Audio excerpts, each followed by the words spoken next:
వాక్కుమూల ప్రకాశిని మణిద్వీపములో మంత్రరూపిణి మన మనసులలో కొలువైయుంది.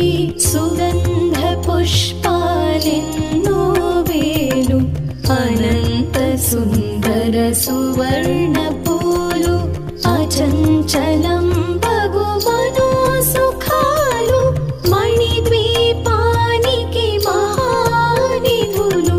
లక్షల లక్షల లావణ్యాలు అక్షర లక్షల వాక్ సంపదలు లక్షల లక్షల లక్ష్మీ